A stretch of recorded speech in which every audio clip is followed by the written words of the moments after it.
Can you tell us a bit more about the role of Christianity that Dostoevsky is playing and engaging with? Yes, I think Christ for him is the example, and some of his notes suggest the only example, precisely because he is, for Dostoevsky, the Christ, Son of God, who lives in the world but without ego, who doesn't need to, as it were, get anything for himself, who doesn't need to push his own agenda, and who can therefore accept and welcome all of those with whom he comes into contact.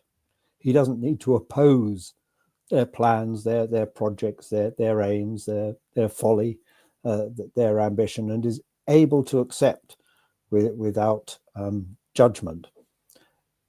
And so there's a lot of debate, as you know, about the figure of Prince Myshkin in The Idiot, whom some see as a Christ figure and some see as basically too weak to be a Christ figure. But he is someone who comes into this social milieu. He's been away from Russia for a number of years and turns up more or less unexpectedly in St. Petersburg, who makes no demands, who is always ready to forgive, even when he's hit, or when people steal from him, or when people swindle him, when they make money out of him, even at one point attempt to murder him. All of this, he just forgives easily and directly. And maybe that's not everything that there is about Christ for Dostoevsky, but I think that certainly gets one aspect of what is important in Christ for him, that Christ offers this possibility of forgiveness and acceptance. Though, as The Idiot also shows, that doesn't mean that everybody is going to accept it. So there is the heroine, if you like, of that novel, Anastasia, who is a woman who has been corrupted from the age of 12 by her patron, who has kept her in luxury and used her for his sexual pleasure, but now wants to marry her off so that he can have a regular bourgeois marriage himself, is that she has been so deeply abused, and like so many victims of abuse, has turned that guilt in upon herself and seen herself as guilty for it, that she is unable to accept the forgiveness that the prince, that Myshkin, is able to offer her. And she's not the only example in Dostoevsky's writings, but he's clear that forgiveness is there, forgiveness can be offered, but it's also has to be accepted, and that's maybe what's very, very difficult for people who've been put into that kind of situation. And that's something which is so unique, and I suppose I like to view The Idiot as my favorite work in all of literature. I think it's the most Christ-like work in all of literature. But of course, Dostoevsky also describes Don Quixote as the most perfect of all the noble characters in literature.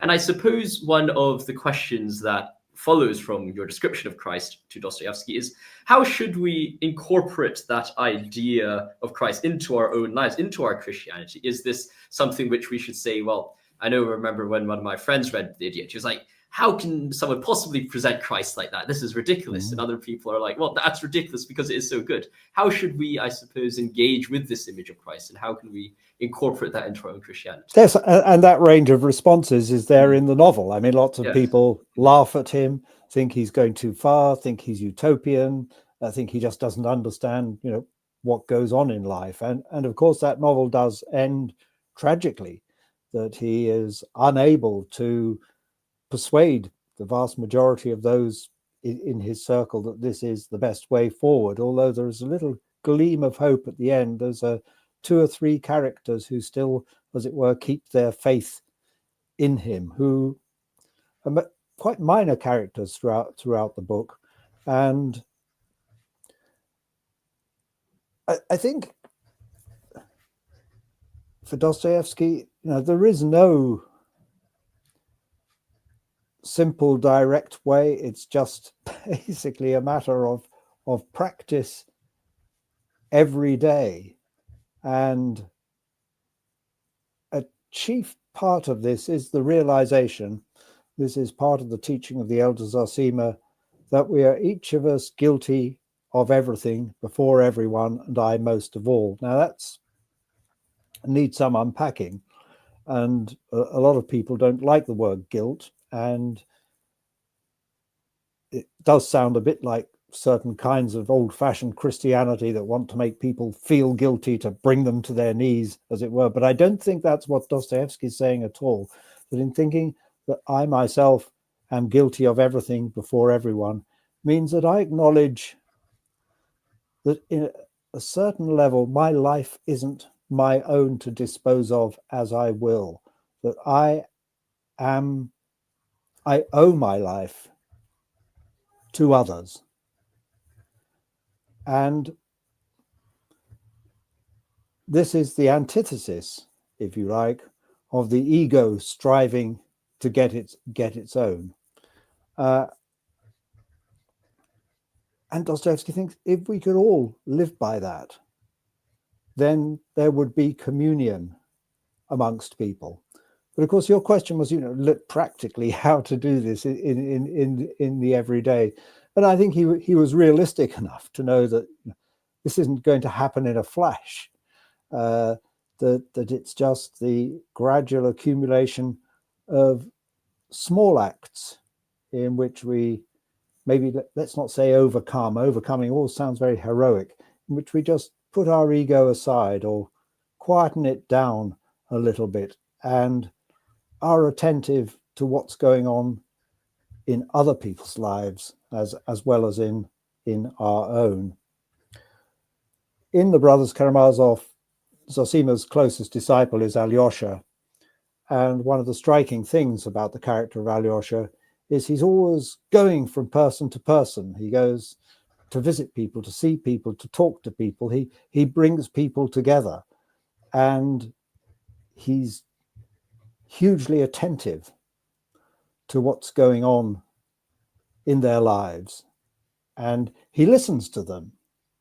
So when he meets a group of boys who are throwing stones at another boy, he doesn't just say, stop doing that, don't be so naughty.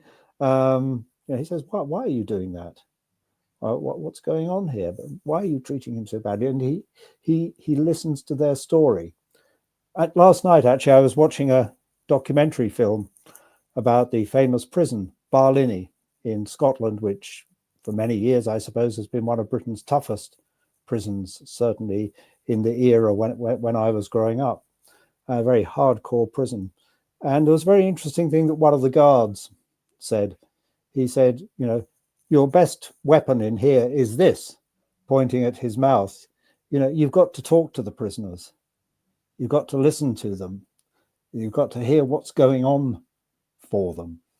And I think that's both right in general, and I think it's something that Dostoevsky would have deeply understood and appreciated.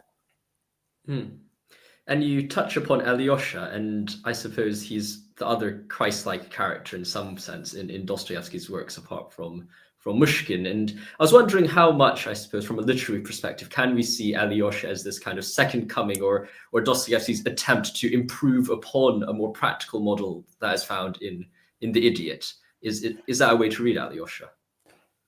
That's certainly a very plausible way of looking at it. When he first introduces Alyosha to us, he emphasizes, that he's a strong, healthy, vigorous young man, who is full of life, and that he's not the sort of sickly figure that Myshkin is.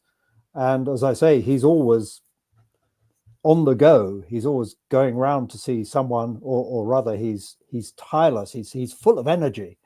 So even though he's not using that energy for his own project, as it were, he's not lacking in energy at all. And I mentioned the boys, and the novel ends with him gathering the boys, the little boy whom they'd been throwing stones at and who they'd ostracized from their group has died, but only after they've become reconciled with him and become friends again, and helped Alyosha through his dying days and helped him to be happy in his death. And Dostoevsky has the boys gathering, he says, at a stone, and I think there's a clear allusion to the biblical Kephas, Peter, the rock on which the church is built, and Alyosha, a bit like Christ, gathers his disciples around him, and he speaks to them about how when they go out into the world, when they grow up, they must take with them the memory of this good deed they've done, and that this good deed will help to inspire them through the rest of their lives, because good memories have that power in our lives. And it's no doubt that, you know, one can see this as Alyosha as a new Christ establishing a new church, though it's interesting that, as so often in Dostoevsky, there's a question mark over how to interpret this, because it is possible to read this as an entirely secular church. This new community that Alyosha is finding he doesn't invoke God or even Christ in his speech. There's no, as it were, official hierarchy in this new church. It has no dogma to teach people, simply the memory of this good deed, this active love that we're to live by. So what shape it will be, who knows? And, you know, there's a tussle in Dostoevsky interpretation between those who see him as it were, speaking for and representing the Orthodox Church's view of life. But others have seen Dostoevsky as a post-confessional Christian thinker, a bit more like Bonhoeffer's idea of secular Christianity, that it's not about church, but it's about a much looser kind of community. And certainly the end of the Brothers Karamazov leaves both those possibilities open.